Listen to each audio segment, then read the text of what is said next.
ನಮಸ್ಕಾರ, welcome back to my YouTube channel HRK life style.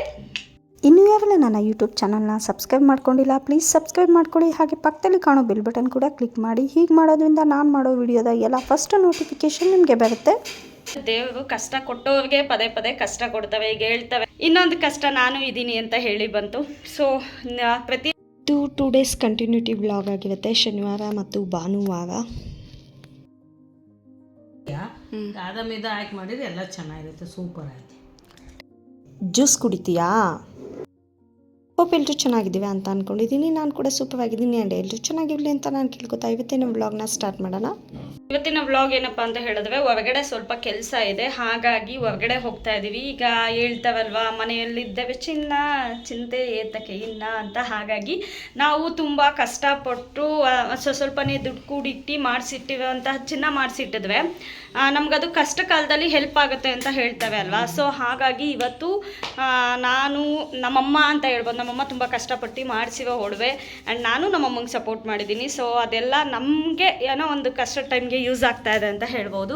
So ಅದಕ್ಕೋಸ್ಕರ ಸ್ವಲ್ಪ ಕೆಲಸ ಇದೆ, ಹೊರಗಡೆ ಹೊರಟಿದ್ದೀವಿ. ಇನ್ನೊಂದು ಏನಪ್ಪ ಅಂತ ಹೇಳಿದ್ರೆ, ದೇವರು ಕಷ್ಟ ಕೊಟ್ಟೋರಿಗೆ ಪದೇ ಪದೇ ಕಷ್ಟ ಕೊಡ್ತವೆ, ಈಗ ಹೇಳ್ತವೆ ಅಲ್ವಾ. ನಮ್ಮಮ್ಮ ಯಾವಾಗಲೂ ಹೇಳ್ತಾ ಇರ್ತವೆ, ಏನಾದರೂ ಬೇಜಾರು ಮಾಡ್ಕೊಂಡು ಅಮ್ಮ ಏನಕ್ಕಮ್ಮ ಇಷ್ಟೊಂದು ಕಷ್ಟ ಅಂತ ಅಂದರೆ, ಕಷ್ಟ ಮನುಷ್ಯರಿಗೆ ಬರದೆ ಮರಕ್ಕೆ ಬರುತ್ತೇನಪ್ಪ, ಏನೂ ಆಗಲ್ಲ, ಎಲ್ಲ ಒಳ್ಳೆದಾಗಿ ನಮಗಿಂತ ಕೆಳಗಡೆ ಇರೋರನ್ನ ನೋಡಿ ನಾವು ಬದುಕಬೇಕು ಅಂತ ಹೇಳಿ. ಸೊ ಮನೇಲಿ ಸ್ವಲ್ಪ ಆರೋಗ್ಯ ಸಮಸ್ಯೆ ಎಲ್ಲ ಇತ್ತು, ಅದೆಲ್ಲ ಒಂದು ಲೆವೆಲ್ಲಿಗೆ ಓಕೆ ಅಂತ ಅನ್ನಿಸ್ದಾಗ ಇನ್ನೊಂದು ಕಷ್ಟ ನಾನು ಇದ್ದೀನಿ ಅಂತ ಹೇಳಿ ಬಂತು.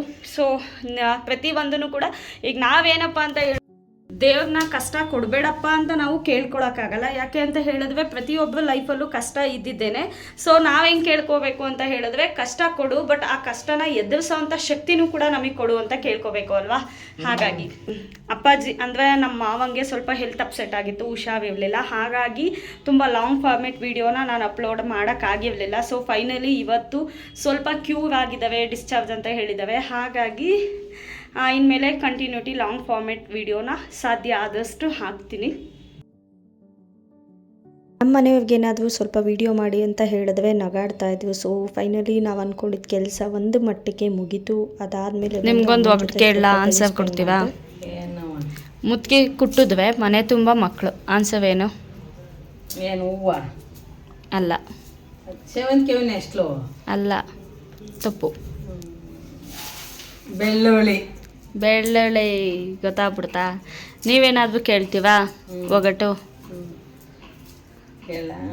ಕೇಳಿ. ರಕ್ಷು, ಮೂಲೆಯಲ್ಲಿ ಮುಟ್ಕಿ ಕುಯ್ತಾರೆ ಎಂತದವ? ಮೂಲೆಯಲ್ಲಿ ಮುತ್ಕಿ ಕುಯ್ಯೋದು ಅಣಸ್ನೆಣ್ಣು. ಒಂದು ಗುಂಡಿಲಿ 9 ಕೊರವ, ಅದು ಅಣಸ್ನೆಣ್ಣೆಯ. ಹಣಸಿನ ಬೀಜ ಅದವೆಲ್ಲ ತಾನೇ ಬರೋದು. ಅಮ್ಮ, ನಿಮ್ಮ ಲೈಫಲ್ಲಿ ಅಣಸ್ನೆಣ್ಣಿಂದ ಒಂದು ಇನ್ಸಿಡೆಂಟ್ ಐತಲ್ಲ, ಹೇಳಮ್ಮ ಅದು. ಇದು ಚಾನಲ್ ಗುಂಡಿಗೆ ನಮ್ಮ ಫ್ರೆಂಡ್ ಭಾಗ್ಯ ಅಂತ ಇದ್ಲು, ಮದುವೆ ಹಾಕಿದ ಮುಂಚೆಗೆ. ಅಲ್ಲಿ ತಮೆಯಪ್ಪರ್ದು ನಮ್ದೆಲ್ಲ ಅಣಸೆ ಮರಗಳಿದ್ದು ಪಕ್ಕದ ಮನೆಯದೆಲ್ಲವ. ಒಂದಿಷ್ಟು ಎಷ್ಟು ಅವ್ರ ನಮ್ದುವೇ ತಮೆಪ್ಪನ ಮನೆ ಸಕತ್ತಿ ಹತ್ರ ಉದ್ದ ಇತ್ತು, ಹೊತ್ತಕತ್ತಿರ್ಲಿಲ್ಲ. ಇನ್ನೊಬ್ರು ಮನೆದಿತ್ತಲ್ಲ, ಅದು ಕುಳ್ಳಗ್ ಗಿಡ್ಡಕ್ಕಿತ್ತು. ಅವಳ ಬಾಗಿನ ನಾನು ಮರದ್ಮ್ಯಾಗ ಅಣಸೆ ಮರದ್ಮ್ಯಾಗ ಕತ್ಬಿಟ್ಟು ಅವಾಗ ಒಂಥರ ಚೇಡ್ ಬಿದ್ದೆ ಅಲ್ವಾ.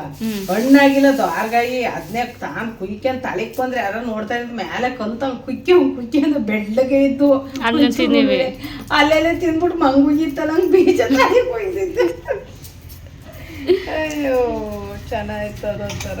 ಈಗ ಅನ್ಸುತ್ತಾ ಈ ಲೈಫ್ ಚೆನ್ನಾಗಿತ್ತು ಅಂತನಾ, ಅಥವಾ ಆ ಲೈಫ್ ಚೆನ್ನಾಗಿತ್ತು? ಮತ್ ಲೈಫ್ ಈ ಜೀವನದಲ್ಲೇ ಬರೋದ್ ಬೇಡ, ಚೇಡಂಗಿರೋದೇ ಒಳ್ಳೇದು. ಮಕ್ಳ ಲೈಫ್ ಒಳ್ಳೇದು ಅಂತೀವಿ. ಮತ್ತೆ ಒಂದು ದುಡಿಯೋದು ಒಂದು ಕಷ್ಟ ಗೊತ್ತಿರಲ್ಲ, ಒಂದ್ ಏನಿಲ್ಲ, ತಂದೆ ತಾಯಿ ಅಪ್ಪ ಅಮ್ಮ ತಂದಾಕ್ತಾರೆ, ತಿಂತೀವಿ, ಆರಾಮಾಗಿ ಕೂಲಿಗಿರಿ ಮಡ್ಕೊಂಡಿರ್ತೀವಿ. ಇದ್ಯಾವ ಈ ಲೈಫ್ ಯಾರಿಗ್ ಬೇಕು? ಸುಮ್ಮನೆ ಮಗ ಚಿಕ್ಕ ಚಿಕ್ಕ ಮಕ್ಳಲ್ಲಿ ಅಪ್ಪ ಅಮ್ಮದಿರ್ ತಂದಾಕರು ಚೆನ್ನಾಗಿ ತಿನ್ಕೊಂಡು ಉಂಡ್ಕೊಂಡು ಆಟ ಆಡ್ಕೊಂಡಿರಿ. ಸ್ವಲ್ಪ ದೊಡ್ಡರಾತು ಅಂದ್ರೆ ಒಂಚೂರು ಕೂಲಿಗಿಲಿ ಹೋಗಿವು. ಹಳ್ಳಿ ಅಲ್ವಾ, ನಾವು ರೈತರು ಮಕ್ಳು ಅಂತ ಹೇಳ್ಕೊಳಕ್ ನನಗೆ ಎಷ್ಟು ಕೊಡೋದಮ್ಮ ಕೂಲಿ ಎಲ್ಲ? ಅವಾಗ ನಾವು 50 ರೂಪಾಯಿಂದನೂ ಮಾಡಿದ್ವಿ, 100, 150, 200. ಆಲೂಗೆಡ್ಡೆ ಕೀಳಕ್ಕೆ ಕವಳಿಕೆರೆ ಅನ್ನಿಕೆರೆ ಅಂತ ಇತ್ತು, ಒಂದ ಅಜ್ಜಿ ಇತ್ತು, ಬೆನ್ನೂರು ಸೇರುತ್ತೆ ಆ ಅಜ್ಜಿ. ಅದೇ ಈಗ ಎಂತದು ರೈತ ಅಂತಾರಲ್ಲ, ಹಂಗೆ ಎಲ್ಲಾರನ್ನೂ ಮೆಂಬರ್ ಇದು ಮಾಡ್ಕೊಂಡು ಕರ್ಕೋಗೋದು, ಅವ್ರಿಗೆ ಕಮಿಷನ್ ಸಿಗೋದು. ಅಲ್ಲಿಗೆ ಆಲೂಗೆಡ್ಡೆ ಕೀಳಕ್ ಹೋಗಿದೀವಿ ಎಲ್ಲರೂ ನಮ್ಮ ಈಗಿನ ಜನ್ರೇಷನಲ್ಲಿ 15,000 ಬರೀ 15K ಸ್ಯಾಲ್ರಿ ಅಷ್ಟು ಕಮ್ಮಿಗೆ ಯಾವ ಕೆಲ್ಸಕ್ಕೆ ಹೋಗ್ತವೆ, ಅಯ್ಯೋ ಅಷ್ಟ ಇಷ್ಟ ಅಂತವಲ್ವಾ. ನೀವು 50 ರೂಪಾಯಿಂದ ಹೋಗಿದ್ದೀವಲ್ಲ, ನಿಮ್ಗೆ ಏನು ಅನ್ಸುತ್ತೆ? ಏನ್ ಅನ್ಸುತ್ತೆ ಅವಾಗ ನಮಗೆ ಅದೇ ದೊಡ್ಡದು ಕಣವ. ತಾತಿರ್ಲಿಲ್ಲ, ಅಕ್ಕ ಏನ್ ಮಾಡೋದು, ಜಗತಿ ಮೇಲೆ ಕುಂತಿರೋದು. ಎಲ್ಲಾರು ಮಂಗ್ಳಾರ ಸಂತಿಗೆ ಹೋಗಿ ಬರೋರು, ಒಂದೊಂದು ಬ್ಯಾಗ್ 2 ಬ್ಯಾಗ್ ಸಾಮಾನು ಹೊತ್ಕೊಂಡು, ಕೈಯಲ್ಲಿ ಒಂದು ಭುಜದ ಮೇಲೆ ಒಂದು ಗಂಡಸ್ರುಗಳು ಊರರು ಹಳ್ಳಿಲಿ. ನಮ್ಮ ಅಕ್ಕ ನನ್ನ ಮಕ್ಳು ಇಬ್ರು ನಮ್ಮ ರುಕ್ನವ್ರು ಅದನ್ನ ಎಷ್ಟೊತ್ತಿಗೆ ಸಂಬಳ ತಗೋಬರ್ತಾರೆ. ಇವತ್ತು ನಮ್ಮ ಅಕ್ಕ ಸಂತಿಗೆ ಹೋಗೋದು ಕಮ್ಮಿ, ಕಂದೀಲ್ ಸಟ್ರ ಅಂಗಡಿ ಅಂತ ಇತ್ತು ದಿನಸಿ ಹೋಲ್ಸೇಲಲ್ಲಿ, ಅಲ್ಲಿಗೆ ಹೋಗೋದು. ಈ ತಿಂಗಳದ್ದು ಕಟ್ಟಿದ್ರೆ 4,000-5,000, ಮುಂದಿನ ಹಳೇದು ಕಟ್ಟೋದು, ಹೊಸ್ಲೆಕ್ಕ ನಿಲ್ಸ್ಕೊ ಬರೋದು. ಮಗ ಮಂಜು ಮಾಮಗೆ ರುಕ್ಕಂಟಿಗೆ ನನಗೆ 3 ಜನಕ್ಕೂ ಏನೇ ತರಲಿ, ಕಡಲೆಪುರಿ ಖಾರ 3 ಕವರಿಗೂ ಬೇರೆ ಬೇರೆ ಜಗಳ ಆಡ್ತೀವಿ ಅಂತ. ಅವಲಕ್ಕಿ ತರಲಿ, ಅವಲಕ್ಕಿ ಖಾರ ಕಡಲೆ ಬೇರೆ ಬೇರೆ ಮನೆಗೆ ತಂದು ಸಂಜೆ ಟೈಮ್ ಕೊಟ್ಬಿಟ್ಟು ಕಾಫಿ ಕಾಯಿಸಿ ಕೊಡೋದು. ಇವು ಖುಷಿ ಆಡ್ಕೊಂತೀನಿ. ನೀವು ಚೆನ್ನಾಗಿತ್ತು ಆ ಲೈಫೇ ಚಂದ. ಈ ಜೀವನ ಬೇಡಪ್ಪ. ನನ್ನ ಮೊಬೈಲ್ ಪೌಚಲ್ಲಿ ನಮ್ಮ ಅಕ್ಕನ ಫೋಟೋ ಇಟ್ಟಿದ್ದೀನಿ, ನೋಡಿದ್ದೀರಾ? ನೋಡಿದ್ದೀನಿ.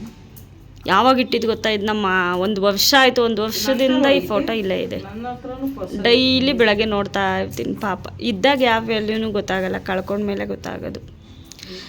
ಅದಲ್ಲ ಅಮ್ಮ, ನಿಮ್ಮ ಲೈಫಲ್ಲಿ ಹಣಸ್ನೆಣ್ಣಿಂದ ಕೇಳಿದ್ದು ಯಾವ್ದು ಗೊತ್ತಾ? ಪ್ರೆಗ್ನೆಂಟ್ ಟೈಮಲ್ಲಿ ಮಂಜು ಮಾಮ ಅಣಿಸ್ನೇನ್ ತಂದಿಟ್ಟಿದ್ದಾನೆ. ಯಾಕೆ ನಮ್ದು ಹಂಚು ಮನೆ ಅಲ್ವಾ, ನಮ್ಮ ಅಲ್ಲಿ ಅಕ್ಕರ ಮನೇಲಿ ಗಮ್ ಅನ್ನೋದು ನನಗೆ ಹೊಟ್ಟೆ ನೋವು ಕಾಣಿಸ್ಕೇತು. ಅಲ್ಲ ಹೊಟ್ಟೆ ನೋವಲ್ಲ, ಸೊಂಟ ಹೊಡ್ತಾ. ನೀನು ನನ್ನ ಹೊಟ್ಟೆಲಿದ್ದಿ, ನಾನು ಎತ್ಕ ಅಣಿಸಿ ಮ್ಯಾಕೆ ತಂದಿಟ್ಟಿದ್ದ ಒಂದಿಷ್ಟಪ್ಪವ. ಅಕ್ಕ ಗಮ್ ಅಂತ ಐತ್ ಕಣಕ, ಗಮ್ ಅಂತ ಬಿಡವ, ಹಣ್ಣಾದ ಕುಯ್ ಕೊಡ್ತೀನಂತೆ ಏರಿಗೆ ಆಗೋ ಹೊತ್ತಿಗೆ ಅನ್ನೋದು ಅವ್ವ. ನಮ್ಮ ಅಕ್ಕೆ ಅವು ಇತ್ತಲ್ಲ, ಅಕ್ಕಿತ್ತಲ್ಲ. ಆಮೇಲೆ ನೀನು ಸೊಂಟ ನೋವು ಕಾಣಿಸ್ಕೇತು, ಹೊಟ್ಟೆ ನೋವು ಅದತ್ತು ಏರಿಗೆ ನೋವು ಅಣಿಸ್ನೇನು ಮಂಜುನ್ ಕುಯ್ ಕೊಡೋರು, ಅದಕ್ಕೆ ಅಣಿಸ್ನೇನು ತಿನ್ನಂಗೆ ಐತಿ ಅಂತ ಅಂದ. ಮಾಮನ ಅವನು ಎಷ್ಟು ಓದ್ತಾನ ಅಲ್ಲಿ ತಕ್ಕನು ಓದಿಸೋದು, ಅವನೆಲ್ಲೂ ಕೆಲ್ಸಕ್ಕೆ ಕಳ್ಸೋದು ಬೇಡ ಅಂತ ರುಕ್ಕಂಟಿ ನಾವು ಮಾತಾಡ್ಕೊಂಡಿದ್ವಿ. ನಾವೆಂತೂ ಓದ್ಲಿಲ್ಲ, ರುಕ್ಕೋ 6ನೇ ಕ್ಲಾಸ್ 7ನೇ ಕ್ಲಾಸ್ ಓದ್ತೀವಿ ಅಂತವ. ಆಮೇಲೆ ಅವ್ನು ಕುಯ್ ಕೊಡೋದ್ರೆ ಆ ಕುಯ್ ಕೊಡ್ತೀನಿ ಈ ಕುಯ್ ಕೊಡ್ತೀನಿ ಅಂತ ತಮಾಷೆ ಮಾಡೋನು. ಆಮೇಲೆ ಇದು ಎಂಥದ್ದು ಹೆರಿಗೆ ನೋವು ಕಾಣಿಸ್ಕೇತು. ನನಗೆ ಹಾಸ್ಪಿಟ್ಲಿಗೆ ಕರ್ಕೋದ್ರು, ಗೌರ್ಮೆಂಟ್ ಹಾಸ್ಪಿಟ್ಲಲ್ಲಿ. ನೀನು ಇಲ್ಲೇ ಹಾಸನದಲ್ಲಿ ಹುಟ್ಟಿದ್ದು. ಕರ್ಕೊಂಡು ಹೋದ್ರು ನಂಗೆ ಹೆರಿಗೆ ಆತೆ ಎಲ್ಲ. ಇಂಜೆಕ್ಷನ್ ಕೊಡ್ತಾವ, ಇಂಜೆಕ್ಷನ್ ಆ ಕಡೆ ರುಂಡಿಗೊಂದು ಈ ಕಡೆ ರುಂಡಿಗೊಂದು ಕೊಟ್ಟವ್ರೆ. ಏರಿಗೆ ಆತೆ ಎಲ್ಲ ನೋವು. ಇದು ಸೊಂಟ ಹೆಂಗಾಗಿತ್ತು ಅಂದರೆ ಸತ್ತೋಗ್ಬಿಡ್ಬೇಕು. ಮಕ್ಕಳು ಸಂಸಾರ ಏನು ಬೇಡ ಅನ್ಸ್ಬಿಟ್ಟು.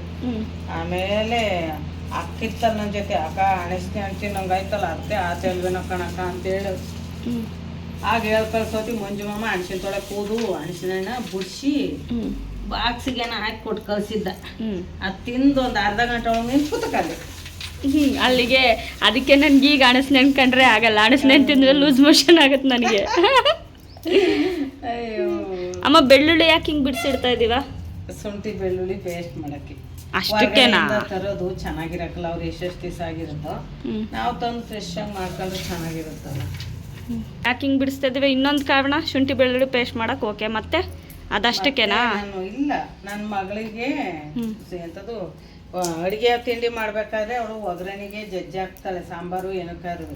ಅವಳಿಗೆ ಉಂಡುಂಡಿದ್ರೆ ಇಷ್ಟ ಆಗಲ್ಲ. ಅದಕ್ಕೆ ಹಿಂಗೆಲ್ಲ ಬುಡ್ಸಿ ಸಿಪ್ಪೆ ಎಲ್ಲ ತೆಗೆದು ಕ್ಲೀನ್ ಮಾಡಿಕೊಟ್ರೆ ಪಟಾಪಟ್ಟ ಕಣ್ಣು ಮುಚ್ಕೊಂಡು ಬಿಡೋಷ್ಟು ಪಟಾಪಟ್ ಚಟ ಅಂತ ಅಡುಗೆ ತಿಂಡಿ ಮಾಡಿಕೊಡ್ತಾಳೆ. ಪೈನಾಪಲ್ ನೋಡ್ಲಿಕ್ಕೆ ಚೆನ್ನಾಗಿತ್ತು ಅಂತ ನಮ್ಮ ಮನೆಯವ್ರು ತೊಗೊಬಂದರು. 200 ರೂಪೀಸ್ ಕೊಟ್ಟು. ನೋಡ್ತಾ ಇರ್ಬೋದು, ಇಲ್ಲೆಲ್ಲ ಫುಲ್ಲು ಬೆಂಡು. ಆ್ಯಂಡ್ ನನಗೆ ಈ ಥರ ಮಿಡಲಲ್ಲಿ ಬರುತ್ತಲ್ಲ, ಆ ಪೋರ್ಷನ್ ತುಂಬ ಇಷ್ಟ ಆಗುತ್ತೆ ತಿನ್ನೋಕ್ಕೆ. ಇದು ಅಷ್ಟೇ ಫುಲ್ಲು ಬೆಂಡು, ಏನಂದರೆ ಏನೂ ಇಲ್ಲ ಇದರಲ್ಲಿ. ಜಸ್ಟ್ ಪೈನಾಪಲ್ ಅಂತ ನೋಡ್ಲಿಕ್ಕೆ ಮಾತ್ರ, ರುಚಿನೂ ಇಲ್ಲ, ಟೇಸ್ಟೂ ಇಲ್ಲ, ಚೆನ್ನಾಗೂ ಇಲ್ಲ. 200 ರೂಪೀಸ್ ವೇಸ್ಟ್ ಆಯಿತು. ನೋಡ್ತಾ ಇರ್ಬೋದು, ಇಲ್ಲೆಲ್ಲ ಫುಲ್ ವೈಟ್ ಆಗಿದೆಯಲ್ಲ, ಇದೆಲ್ಲ ಪೂರ್ತಿ ಬೆಂಡು. ಇಲ್ಲೆಲ್ಲ ಬೆಂಡೆ, ಏನಿಲ್ಲ, ಟೇಸ್ಟೇ ಇಲ್ಲ. ಬಟ್ ಖಾಲಿ ಮಾಡಬೇಕಲ್ಲ ಅಂತ ತಿನ್ನಬೇಕು. ಆ್ಯಂಡ್ ಹೇಗೂ ಇದೆಯಲ್ಲ ಅಂತ ಹೇಳಿಬಿಟ್ಟು ನಾನು ಪೈನಾಪಲ್ ಕೇಸರಿ ಬಾತ್ ಮಾಡೋಣ ಅಂತ ಅಂದ್ಕೊಂಡಿದ್ದೀನಿ. ಅದನ್ನು ಹೇಗೆ ಮಾಡೋದು ಅಂತ ನಾನು ನಿಮ್ಮ ಜೊತೆ ಶೇರ್ ಮಾಡ್ಕೊತೀನಿ.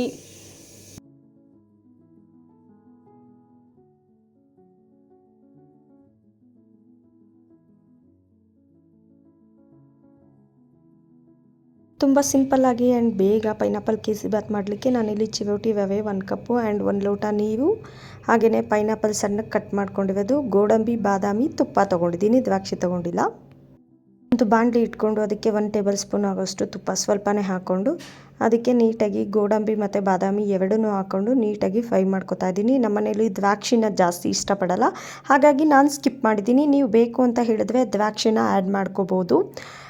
ಗೋಡಂಬಿ ಮತ್ತು ಬಾದಾಮಿನ ನೀಟಾಗಿ ಫ್ರೈ ಮಾಡಿದ್ಮೇಲೆ ಅದನ್ನು ಒಂದು ಕಡೆ ಶಿಫ್ಟ್ ಮಾಡ್ಕೋಬೇಕು. ಅದೇ ಪ್ಯಾನ್ಗೆ ನಾನು ಚಿಕ್ಕದಾಗಿ ಇಲ್ಲಿ ಪೈನಾಪಲ್ನ ಹೆಚ್ಚಿಟ್ಕೊಂಡಿದ್ದೀನಿ. ಕೆಲವೊಬ್ಬರು ಇದನ್ನು ಮಿಕ್ಸಿ ಕೂಡ ಮಾಡ್ಕೋತವೆ, ಬಟ್ ನಾನು ಚಿಕ್ಕದಾಗಿ ಹೆಚ್ಚಿಟ್ಕೊಂಡಿದ್ದೀನಿ. ಆ್ಯಂಡ್ ನಾವು ಯಾವ ಕಪ್ಪಲ್ಲಿ ಪೈನಾಪಲ್ ತೊಗೊಂಡಿದ್ವಿ ಅದೇ ಕಪ್ಪಲ್ಲಿ 1 ಕಪ್ ಆಗೋಷ್ಟು ಸಕ್ಕರೆನ ಅದೇ ಪೈನಾಪಲ್ ಒಳಗೆ ಹಾಕಿ ನೀಟಾಗಿ ಸ್ಮ್ಯಾಶ್ ಮಾಡೋ ಥರ ಪೈನಾಪಲ್ನ ನೀಟಾಗಿ ತಿರುಕೋಬೇಕಾಗತ್ತೆ. ರುಬ್ಕೋತೀವಿ ಅಂತ ಹೇಳಿದ್ರೆ ರುಬ್ಕೋಬೋದು, ಬಟ್ ನಾನಿಲ್ಲಿ ಬಾಯಿಗೆ ಪೈನಾಪಲ್ ಸಿಗಲಿ ಅನ್ನೋ ಕಾರಣಕ್ಕೋಸ್ಕರ ಅದೇ ಥರ ಚಿಕ್ಕದಾಗಿ ಪೀಸ್ ಮಾಡಾಕೊಂಡಿದ್ದೀನಿ. ನೋಡ್ತಾ ಇರ್ಬೋದು, ನಾನು ಈ ಥರ ಸೌಟಲ್ಲಿ ಸ್ಮ್ಯಾಶ್ ಮಾಡ್ತಾ ಇದ್ದೀನಲ್ವ, ಅದೇ ರೀತಿ ನೀವು ಕೂಡ ನೀಟಾಗಿ ಸ್ಮ್ಯಾಶ್ ಮಾಡ್ತಾ ಹೋಗಬೇಕು.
ಜೊತೆಗೆ ಫ್ಲೇವರ್ಗೋಸ್ಕರ ಸ್ವಲ್ಪ ಏಲಕ್ಕಿ, ಒಂದೇ ಒಂದು ಏಲಕ್ಕಿನ ಆ್ಯಡ್ ಮಾಡ್ಕೊತಾ ಇದ್ದೀನಿ. ನೀವು ಬೇಕು ಅಂದರೆ ಹಾಕೋಬೋದು, ಇಲ್ಲ ಸ್ಕಿಪ್ ಮಾಡ್ಕೋಬೋದು.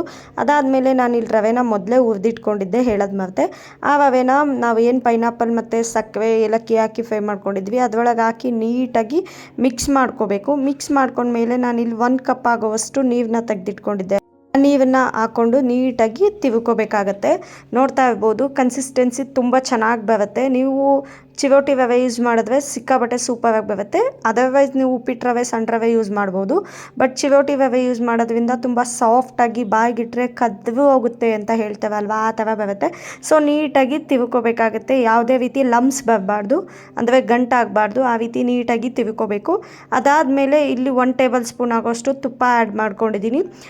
ತುಪ್ಪ ಬಾಯಿಗೆ ಸಿಗ್ತಾ ಅಂದರೆ ಆ ಫ್ಲೇವರ್ ಬಾಯಿಗೆ ಸಿಗ್ತಾ ಇದ್ರೆ ತುಂಬ ಚೆನ್ನಾಗಿರುತ್ತೆ. ನೀಟಾಗಿ ತಿಳ್ಕೊತಾನೆ ಇರಬೇಕು. ಎಲ್ಲಿವರೆಗೂ ಅಂತ ಹೇಳಿದ್ರೆ ಸೈಡಲ್ಲೆಲ್ಲ ಲೈಟಾಗಿ ಎಣ್ಣೆ ಬಿಡೋಕ್ಕೆ ಸ್ಟಾರ್ಟ್ ಆಗುತ್ತೆ. ಸೊ ಅಲ್ಲಿವರೆಗೂ ನೀಟಾಗಿ ತಿಳ್ಕೊತಾನೆ ಇರಬೇಕಾಗತ್ತೆ. ನಾವು ಈ ಥರ ತಿರ್ಗೋದ್ರಿಂದ ಏನಾಗುತ್ತೆ ಅಂದರೆ ಯಾವುದೇ ಕಾರಣಕ್ಕೂ ತಳ ಹಿಡಿಯಲ್ಲ. ತಳ ಹಿಡಿದ್ಬಿಟ್ರೆ ಟೇಸ್ಟ್ ಚೇಂಜ್ ಆಗುತ್ತೆ. ಹಾಗಾಗಿ ಆ ಫ್ಲೇವರ್ ಅಂದರೆ ಪರಿಮಳ ಹೇಗೆ ಬರ್ತಾ ಇದೆ ಅಂತ ಹೇಳಿದ್ರೆ ಯಾವಾಗಪ್ಪ ತಿಂತೀನಿ ಅನ್ನೋ ಅಷ್ಟು ಘಮ ಘಮ ಅಂತ ಇದೆ. ಸೊ ಎಲ್ಲ ತಿಳ್ಕೊಂಡಾದ್ಮೇಲೆ ಕೊನೆಯಲ್ಲಿ ನಾವು ನಟ್ಸ್ ಅಂದರೆ ಬಾದಾಮಿ ಮತ್ತು ಗೋಡಂಬಿ ಎರಡನ್ನು ಮಾತ್ರ ಫ್ರೈ ಮಾಡಿ ಇಟ್ಕೊಂಡಿದ್ದೆ. ಅದನ್ನು ಕೂಡ ಈ ಪೈನಾಪಲ್ ಕೇಸರಿಬಾತ್ ಒಳಗೆ ಹಾಕಿ ನೀಟಾಗಿ ಮಿಕ್ಸ್ ಮಾಡಿದ್ರೆ ಎಣ್ಣೆ ನೋಡ್ತಾ ಇರ್ಬೋದು, ಎಣ್ಣೆ ಲೈಟಾಗಿ ಬಿಟ್ಕೊಂಡಿದೆ. ಸೊ ಫೈನಲಿ ನಮಗೆ ಸೂಪರ್ ಆ್ಯಂಡ್ ಟೇಸ್ಟಿಯಾಗಿರೋ ಪೈನಾಪಲ್ ಕೇಸರಿಬಾತ್ ರೆಡಿ ಆಗುತ್ತೆ. ಟೇಸ್ಟ್ ಮಾತ್ರ ಸೂಪರ್ ಆಗಿರುತ್ತೆ. ನೀವು ಕೂಡ ಒಂದ್ಸಲ ಟ್ರೈ ಮಾಡಿ ನೋಡಿ. ಪೈನಾಪಲ್ ಏನೇ ಟೇಸ್ಟ್ ಇಲ್ಲ ಅಂದ್ರೂ ಕೂಡ ಇಲ್ಲಿ ಸಕ್ಕರೆ ಎಲ್ಲ ಆ್ಯಡ್ ಮಾಡಿ ಮಾಡೋದ್ರಿಂದ ಸಿಕ್ಕಾಪಟ್ಟೆ ಸೂಪರಾಗಿ ಬರುತ್ತೆ.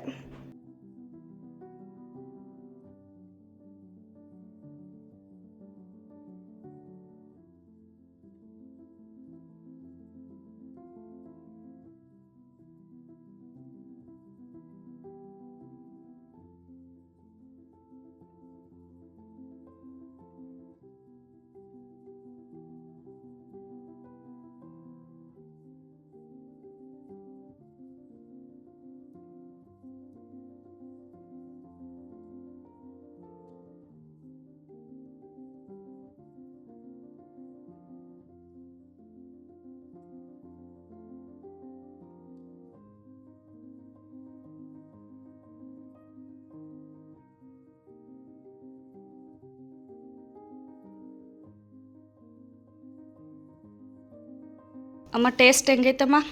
ಸೂಪರ್ ಆಗೈತೆ ಮಗ. ತಾತ ಪಾರ್ಕ್ ಹತ್ರ ಕೊಡೋದು.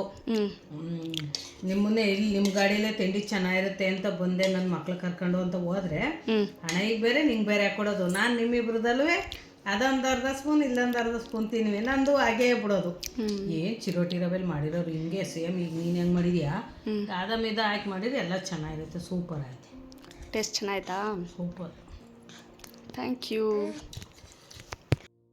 ಇದು ನೆಕ್ಸ್ಟ್ ಡೇ ಫ್ರೆಶ್ ಅಪ್ ಎಲ್ಲ ಆಗಿ ಪೂಜೆ ಎಲ್ಲ ಮುಗಿಸಿ ಪೈನಾಪಲಿನ ಸ್ವಲ್ಪ ಮಿಕ್ಕಿತ್ತು, ಹಂಗೆ ತಿನ್ನೋಕ್ಕೆ ಯಾಕೋ ಮನಸ್ಸಾಗಲಿಲ್ಲ. ಹಾಗಾಗಿ ಸಣ್ಣ ಸಣ್ಣದಾಗಿ ಕಟ್ ಮಾಡಿಕೊಂಡು ಮಿಕ್ಸಿ ಜಾರ್ಗೆ ಹಾಕ್ಕೊಂಡು ಪೈನಾಪಲ್ ಜ್ಯೂಸ್ ಮಾಡೋಣ ಅಂತ ಹೇಳಿ ರೆಡಿ ಮಾಡ್ಕೋತಾ ಇದ್ದೀನಿ. ಸಣ್ಣ ಸಣ್ಣದಾಗಿ ಕಟ್ ಮಾಡಿಕೊಂಡು ಒಂದು ಸಲ ರುಬ್ಕೊಂಡು ಅದಾದಮೇಲೆ ಅದಕ್ಕೆ ನಾನು ರವೆನ ಕಂಪ್ಲೀಟಾಗಿ ಬಿಟ್ಟಿದ್ದೀನಿ. ಹಾಗಾಗಿ ಇಲ್ಲಿ ಬೆಲ್ಲ ಅಂದರೆ ಜಾಗ್ರಿ ಪೌಡರ್ನ ಆ್ಯಡ್ ಮಾಡಿಕೊಂಡು ನೀಟಾಗಿ ಸ್ಮೂತ್ ಮಾಡಿಕೊಂಡ್ರೆ, ಜಾಗ್ರಿ ಪೌಡರ್ ಆ್ಯಡ್ ಮಾಡೋದಕ್ಕಿಂತ ಮುಂಚೆ ಒಂದು ರೌಂಡ್ ನೀಟಾಗಿ ಸ್ಮೂತ್ ಮಾಡ್ಕೊಂಡಿದ್ದೆ. ಅದಾದಮೇಲೆ ಮತ್ತೆ ಜಾಗ್ರಿ ಪೌಡರ್ನ ಹಾಕ್ಕೊಂಡು ನೀಟಾಗಿ ಇನ್ನೊಂದು ರೌಂಡ್ ಸ್ಮೂತ್ ಮಾಡಿಕೊಂಡ್ರೆ ನಮಗೆ ಸೂಪರಾಗಿರೋ ಪೈನಾಪಲ್ ಜ್ಯೂಸ್ ರೆಡಿ ಆಗುತ್ತೆ. 2 ಕಪ್ ಮಾತ್ರ ಜ್ಯೂಸ್ ಮಾಡಿದ್ದೀನಿ.